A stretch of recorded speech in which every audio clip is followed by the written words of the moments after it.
श्रीमद् भागवत महापुराण नवम स्कंध अध्याय 10। भगवान श्री राम की लीलाओं का वर्णन। सुखदेव जी कहते हैं, परीक्षित, खड़वांग के पुत्र दीर्घबाहु और दीर्घबाहु के परम यशस्वी पुत्र रघु हुए।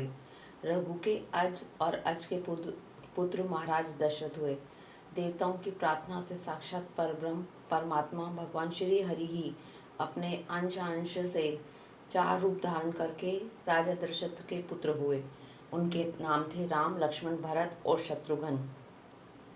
परीक्षित, सीतापति भगवान श्री राम का चरित्र तो तत्वदर्शी ऋषियों ने बहुत कुछ वर्णन किया है और तुमने अनेक बार उसे सुना भी है। भगवान श्री राम ने अपने पिता राजा दशरथ के सत्य की रक्षा के लिए राजपाट छोड़ दिया और वे वन वन फिरते रहे। उनके चरण कमल इतने सुकुमार थे कि परम सुकुमारी श्री जानकी जी के कर कमलों का स्पर्श भी उनसे सहन नहीं होता था। वे ही चरण जब वन वन में चलते चलते थक जाते तब हनुमान और लक्ष्मण उन्हें दबा दबा कर उनकी थकावट मिटाते। शूर्पणखा की नाक काट कर विरूप कर देने के कारण उन्हें अपनी प्रियतमा श्री जानकी जी का वियोग भी सहना पड़ा। इस वियोग के कारण क्रोधवश उनकी भौहें तन गई, जिन्हें देखकर समुद्र तक भयभीत हो गया। इसके बाद उन्होंने समुद्र पर पुल बांधा और लंका में जाकर दुष्ट राक्षसों के जंगल को दावाग्नि के समान दग्ध कर दिया। वे कौशल ने नरेश हमारी रक्षा करें। भगवान श्री राम ने विश्वामित्र के यज्ञ में लक्ष्मण के सामने ही मारीच आदि राक्षसों को मार डाला। वे सब बड़े बड़े राक्षसों की गिनती में थे। परीक्षित, जनकपुर में सीता जी का स्वयंवर हो रहा था। संसार के चुने हुए वीरों की सभा में भगवान शंकर का वह भयंकर धनुष रखा हुआ था। वह इतना भारी था कि 300 बड़े वीर कठिनाई से उसे स्वयंवर सभा में ले जा सकते थे। भगवान श्री राम ने उस धनुष को बात ही बात में उठाकर उस पर जो डोरी चढ़ा दी और खींचकर बीचों बीच से उसके 2 टुकड़े कर दिए, ठीक वैसे ही जैसे हाथी का बच्चा खेलते खेलते ईख तोड़ डाल दे। भगवान ने जिन्हें अपने वक्षस्थल पर स्थान देकर सम्मानित किया था, वे लक्ष्मी जी ही सीता जी के नाम से जनकपुर में अवतीर्ण हुई थी। वे गुणशील अवस्था, शरीर की गठन और सौंदर्य में सर्वथा भगवान श्री राम के अनुरूप थी। भगवान ने धनुष तोड़कर उन्हें प्राप्त कर लिया। अयोध्या को लौटते समय मार्ग में उन परशुराम जी से भेंट हुई, जिन्होंने 21 बार पृथ्वी को राजवंश के बीच से भी रहित कर दिया था। भगवान ने उनके बढ़े हुए गर्व को नष्ट कर दिया। इसके बाद पिता के वचन को सत्य करने के लिए उन्होंने वनवास स्वीकार किया। यद्यपि महाराज दशरथ ने अपनी पत्नी के अधीन होकर ही उसे वैसा रच दिया था, फिर भी वे सत्य के बंधन में बंध गए थे। इसलिए भगवान अपने पिता की आज्ञा शिरोधार्य कर राज्य, लक्ष्मी, प्रेमी, हितैषी, मित्र और महलों को वैसे ही छोड़कर अपनी पत्नी के साथ यात्रा की, जैसे मुक्त संग योगी प्राणों को छोड़ देता है। वन में पहुंचकर भगवान ने राक्षस राज रावण की बहन शूर्पणखा को विरूप कर दिया, क्योंकि उसकी बुद्धि बहुत ही कलुषित काम वासना के कारण अशुद्ध थी। उसके पक्षपाती खर, दूषण, त्रिशिरा आदि प्रधान प्रधान भाइयों को, जो संख्या में 14,000 थे, हाथ में महान धनुष लेकर भगवान श्री राम ने नष्ट कर डाला और अनेक प्रकार की कठिनाइयों से परिपूर्ण वन में इधर उधर विचरते हुए निवास करते रहे। परीक्षित, जब रावण ने सीता जी के रूप, गुण, सौंदर्य आदि की बात सुनी तो उनका हृदय काम वासना से आतुर हो गया। उसने अद्भुत हरिण के वेश में मारीच को उनकी पर्णकुटी के पास भेजा। वह धीरे धीरे भगवान को वहां से दूर ले गया। अंत में भगवान ने अपने बाण से उसे बात ही बात में वैसे ही मार डाला जैसे दक्ष प्रजापति को वीरभद्र ने मारा था। जब भगवान श्री राम जंगल में दूर निकल गए, तब नीच राक्षस रावण ने भेड़िए के समान विदेही नंदनी सुकुमारी सीता जी को हर लिया। तदंतर वे अपने प्राण प्रिया सीता से बिछुड़कर अपने भाई लक्ष्मण के साथ वन वन में दीन की भांति घूमने लगे और इस प्रकार उन्होंने यह शिक्षा दी कि जो स्त्रियों में आसक्ति रखते हैं उनकी यही गति होती है। इसके बाद भगवान ने उस जटायु का दाह संस्कार किया, जिसके सारे कर्म बंधन भगवत सेवा रूप कर्म से पहले ही भस्म हो चुके थे। फिर भगवान ने कबंध का संहार किया और इसके अनंतर सुग्रीव आदि वानरों से मित्रता करके बाली का वध किया। तदंतर वानरों के द्वारा अपनी प्राण प्रिया का पता लगवाया। ब्रह्मा और शंकर जिनके चरणों की वंदना करते हैं, वे भगवान श्री राम मनुष्य की सी लीला करते हुए बंदरों की सेना के साथ समुद्र तट पर पहुँचे। वहाँ उपवास और प्रार्थना से जब समुद्र पर कोई प्रभाव न पड़ा, तब भगवान ने क्रोध की लीला करते हुए अपनी उग्र एवं टेढ़ी नजर समुद्र पर डाली। उस समय समुद्र के बड़े बड़े मगर और मच्छ खलबला उठे। डर जाने के कारण समुद्र की सारी गर्जना शांत हो गई। तब समुद्र शरीरधारी बनकर और अपने सिर पर बहुत सी भेंटें लेकर भगवान के चरण कमलों की सेवा में आया और इस प्रकार कहने लगा, अनंत, हम मूर्ख हैं, इसलिए आपके वास्तविक स्वरूप को नहीं जानते। जाने भी कैसे? आप समस्त जगत के एकमात्र स्वामी, आदि कारण एवं जगत के समस्त परिवर्तनों में एक रस रहने वाले हैं। आप समस्त गुणों के स्वामी हैं, इसलिए जब आप सत्व गुण को स्वीकार कर लेते हैं तब देवताओं की, रजोगुण को स्वीकार कर लेते हैं तब प्रजापति की और तमोगुण को स्वीकार कर लेते हैं तब आपके क्रोध से रुद्रगण की उत्पत्ति होती है। वीर शिरोमणि, आप अपनी इच्छा के अनुसार मुझे पार कर जाइए और त्रिलोकी को रुलाने वाले विश्रवा के कुपूत रावण को मारकर अपनी पत्नी को फिर से प्राप्त कीजिए। परंतु आपसे मेरी एक प्रार्थना है, आप यहाँ मुझ पर एक पुल बांध दीजिए, इससे आपके यश का विस्तार होगा और आगे चलकर जब बड़े बड़े नरपति दिग्विजय करते हुए यहाँ आएंगे तब वे आपके यश का गान करेंगे। भगवान श्री राम ने अनेकानेक पर्वतों के शिखरों से समुद्र पर पुल बांधा। जब बड़े बड़े बंदर अपने हाथों से पर्वत उठा उठा कर लाते थे तब उनके वृक्ष और बड़ी बड़ी चट्टानें थर थर कांपने लगती थी। इसके बाद विभीषण की सलाह से भगवान ने सुग्रीव, नील, हनुमान आदि प्रमुख वीरों और वानरी सेना के साथ लंका में प्रवेश किया। वह तो श्री हनुमान जी के द्वारा पहले ही जलाई जा चुकी थी। उस समय वानर राज की सेना के लंका के सैर करने और खेलने के स्थान, अन्न के गोदाम, खजाने, दरवाजे, फाटक, सभा भवन, छज्जे और पक्षियों के रहने के स्थान तक को घेर लिया। उन्होंने वहां की वेदी, ध्वजाएं, सोने के कलश, चौराहे तोड़फोड़ डाले। उस समय लंका ऐसी मालूम पड़ रही थी जैसे झुंड के झुंड हाथियों ने किसी नदी को मथ डाला हो। यह देखकर राक्षस राज रावण ने निकुंभ, कुंभ, धूम्राक्ष, दुर्मुख, सुरांतक, नारांतक, प्रहस्त, अतिकाय, विकम्पन आदि अपने सब अनुचरों, पुत्र मेघनाद और अंत में भाई कुंभकर्ण को भी युद्ध करने के लिए भेजा। राक्षसों की वह विशाल सेना तलवार, त्रिशूल, धनुष, पाश, शक्ति, भाल, खड़ग आदि अस्त्र शस्त्र से सुरक्षित और अत्यंत दुर्गम थी। भगवान श्री राम ने सुग्रीव, लक्ष्मण, हनुमान, गंधमालन, नील, अंगद, जामवान और पनस आदि वीरों को अपने साथ लेकर राक्षसों की सेना का सामना किया। रघुवंश शिरोमणि भगवान श्री राम के अंगद आदि सब सेनापति राक्षसों की चतुरंगणी सेना, हाथी, रथ, घुड़सवार, पैदलों के साथ द्वंद्व युद्ध की रीति से भिड़ गए और राक्षसों को वृक्ष, पर्वत, शिखर, गदा और बाणों से मारने लगे।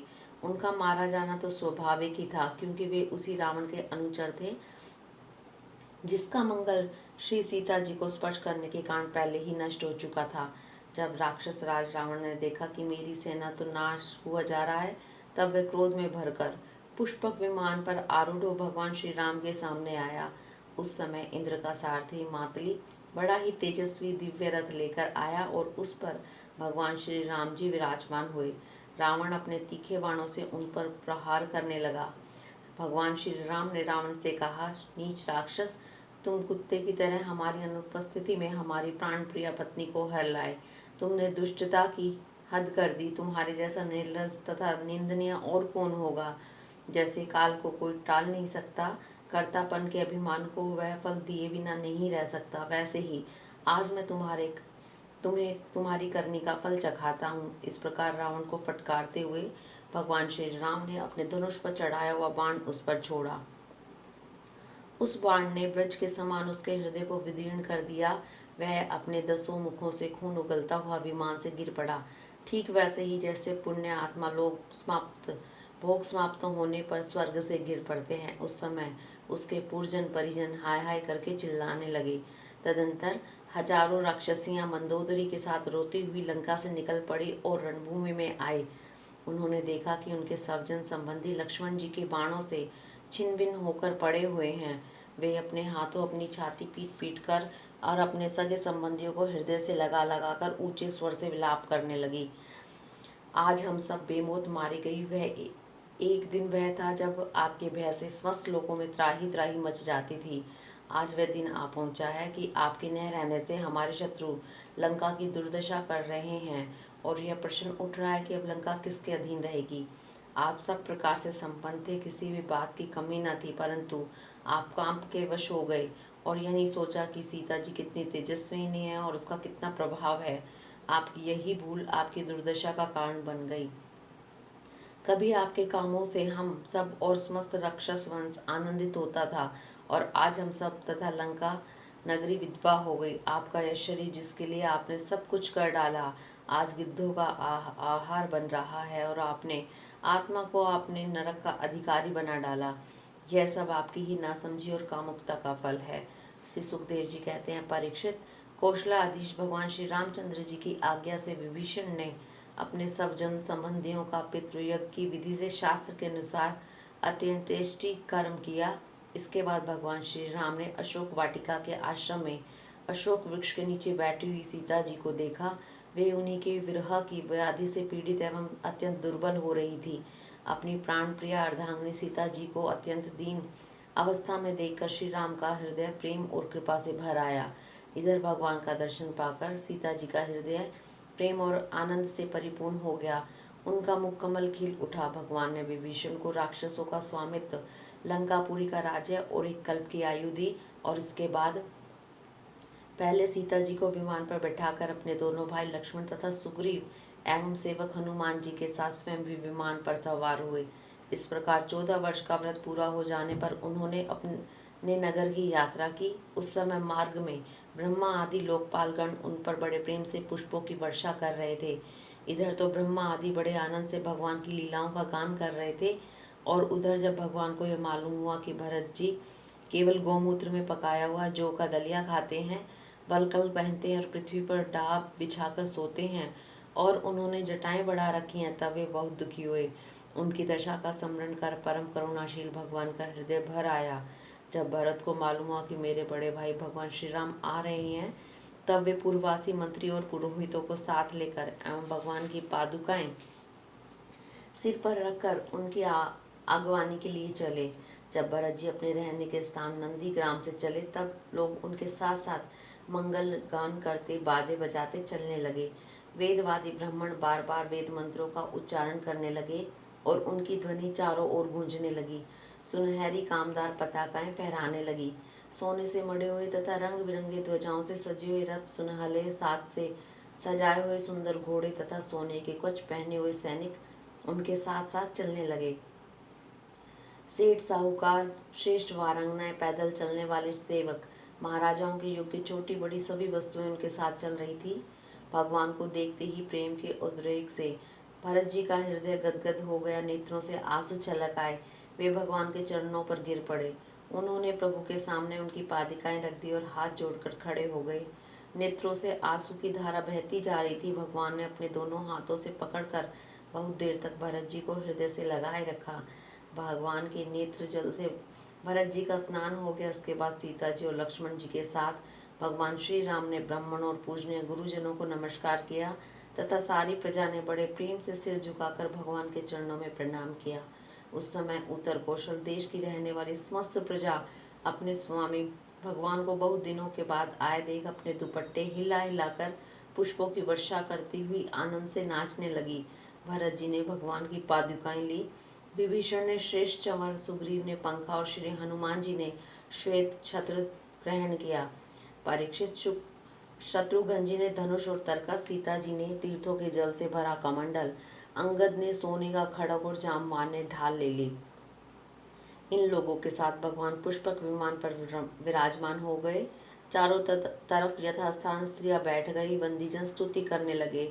उस समय पुष्पक विमान पर भगवान श्री राम की ऐसी शोभा हुई मानो ग्रहों के साथ चंद्रमा उदय हो रहे हों। इस प्रकार भगवान ने भाइयों का अभिनंदन स्वीकार करके उनके साथ अयोध्यापुरी में प्रवेश किया।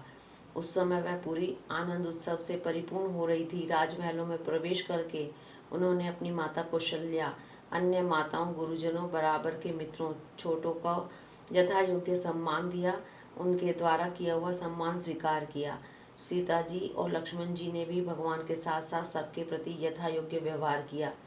उस समय जैसे मृतक शरीर में प्राणों का संचार हो जाए, वैसे ही माताएं अपने पुत्रों के आगमन से हर्षित उठी। उन्होंने उनकी अपनी गोद में बैठा लिया और अपने आंसुओं से उनका अभिषेक किया। उस समय उनका सारा शोक मिट गया उसके बाद वशिष्ठ जी ने दूसरे गुरुजनों के साथ विधि पूर्वक भगवान की जटा उतरवाई और बृहस्पति जी ने जैसे इंद्र का अभिषेक किया था वैसे ही चारों समुद्रों के जल से उनका अभिषेक किया। इस प्रकार सिर से स्नान करके भगवान श्री राम ने सुंदर वस्त्र, पुष्पमालाएं, अलंकार धारण किए। सभी भाइयों और जानकी जी ने भी सुंदर सुंदर वस्त्र, अलंकार धारण किए। उनके साथ भगवान श्री राम जी अत्यंत शोभायमान हुए। भरत जी ने उनके चरणों में गिरकर उन्हें प्रसन्न किया और उनके आग्रह करने पर भगवान श्री राम ने राज सिंहासन स्वीकार किया। इसके बाद वे अपने अपने धर्म में तत्पर तथा वर्ण आश्रम के आचार को निभाने वाली प्रजा का पिता के समान पालन करने लगे। उनकी प्रजा भी उन्हें अपना पिता ही मानती थी।